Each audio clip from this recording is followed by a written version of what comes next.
Think about this. This is what losers just don't get. They don't understand what winners have done to become winners and are willing to do. Winners are always willing to do what the other guy ain't willing to do. They don't understand.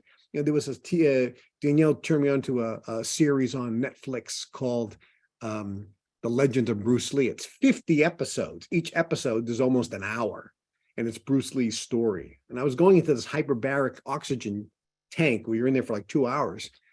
So you're in there for 2 hours, and I was in there, you know, day after day, and I'm meditating.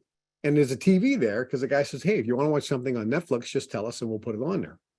I says, no, I'll just meditate in here. And then she told me about this. Like, oh, hey, you know, this is a good opportunity. I'll meditate, and then I'll have them run this for the second hour. Meditate for an hour.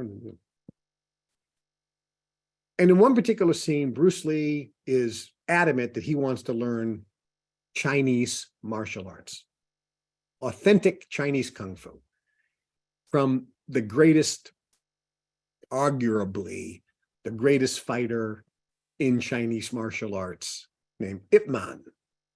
And I could be pronouncing his name incorrectly, but I think that's what it is. Ipman. And there's a whole bunch of movies about the legend of Ip Man, which are really good. So Bruce Lee's dad goes to Ip Man and says, hey, listen, will you take on my son as a student? And that man says, you know, I don't take students very easily. They have to be worthy for me to take them on as a student. I have to know that they're willing, effectively, that they have a high teachability index.